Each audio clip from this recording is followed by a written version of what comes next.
who is the ideal quarterback the Niners should draft? Are we talking round 1? Are we talking round 2? What do you like? I know we're going to disagree here, and that's why I think this is a cool topic. Because even though we disagree, I genuinely care what you have to say, and I'm interested, and I'm going to consider it. That's what we're here for. And absolutely, there's times where you say things where I don't disagree, I disagree with, but also, you get me to a point where I'm like, you know what, that like at least give me something that I can say, okay, got it. Okay. Something I hadn't thought of before. Yep. Yeah, I made no bones about who I like in this draft. But my fear is that Trey Lance isn't going to be there at 12, right? And everybody else after, I have serious concerns for, right? I have serious concerns for them.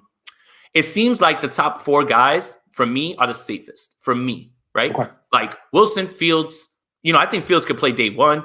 Wilson eventually, I don't know if he can start right away. It mightn't be like in the middle of the year, something like that. I think Trevor Lawrence is going to start right away. God help you now that Brian Schottenheimer's over there, kid. I'm sorry to hear about that, Trevor Lawrence. But Lance is the guy that I would want, but I don't see him slipping past 4 or 5 at this point. Like, how does Atlanta go into this draft and not draft him at this point? Like with what's going on with Matt Ryan, man. And after that, Mac Jones is safe. Like the buzz around Mac Jones' Senior Bowl, like I had heard people snickering in the background.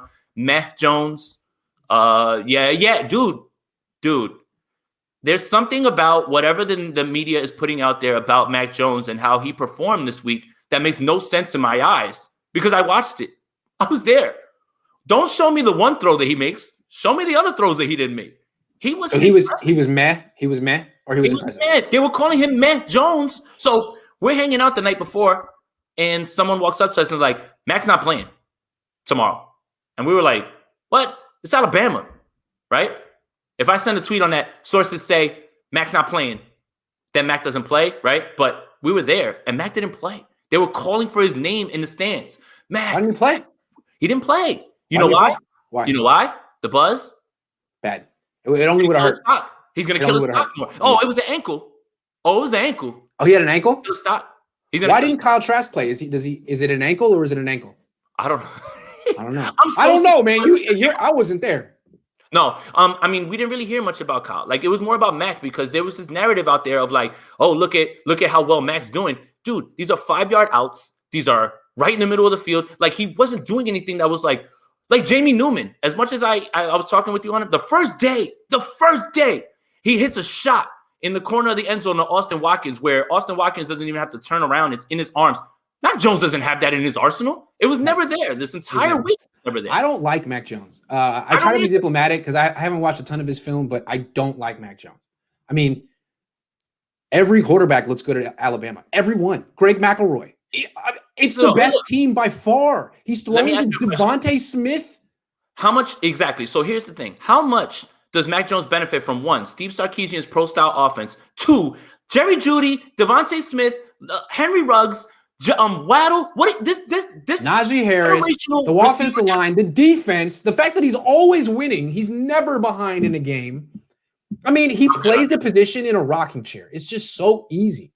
And it's like what you have to do, in my opinion, to evaluate these quarterbacks is you can't just watch the film. I know it sounds crazy, but if you watch the film of Tua and Justin Herbert in college, you would have to give Tua a higher grade. So what you have to do is visualize what would it look like if Tua were at Oregon? What would it look like if Justin Herbert were at Alabama? And even when you start to honestly think that way, you can see it.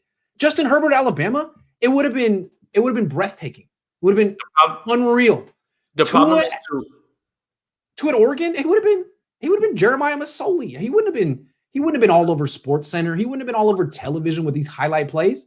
One more thing, right? It's like, man, I don't know, like what, because of the combine and whatever's happening with COVID, we're not going to get a full draft evaluation process. This year, this Senior Bowl was juiced because everybody is using this as their last opportunity to do anything, right? And it's just like Mac's going to wind up going higher based on all of those things that we talked about.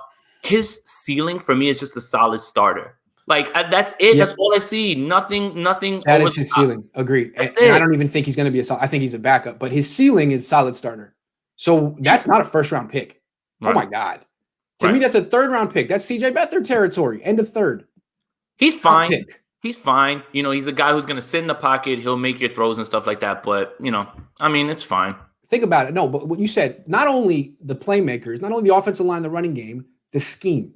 Very creative and NFL, more going on than the average college scheme. Like, for example, Texas A&M. I've been watching a lot of Texas A&M recently. We're going to talk about that guy in a minute. But Jimbo Fisher, it's a standard RPO college scheme. Standard, nothing special about it. And the playmakers at Texas A&M, there are none. I mean, the best receiver that's been there the last few years was like Jay Sternberger, or they have some good tight end stuff. It's like it's a whole different thing. So when you're evaluating these quarterbacks, you have to almost look beyond the film. The film is part of it, but you have to look at the whole context. Like, what is the quarterback being asked to execute? Who are his weapons? Can you pull up this comment? Mac Jones has the best QBR in college history. Who said it? I don't know. It's somebody from Russia, I think. Vlad the Impaler. Yeah. Okay. I'm looking for it. How many guys have torn up college and gone on to do nothing? Yeah. In the NFL. A lot. You know, Tim Tebow's the greatest quarterback in college football history, probably, right? Because he wins and all that stuff. Dude, college football, this is why I stay out of the quarterback evaluation process. Guys that look like slam dunks, it's hard. stink. Guys that are in the third round, surprise. This is why I like the discussion. It's hard. Right.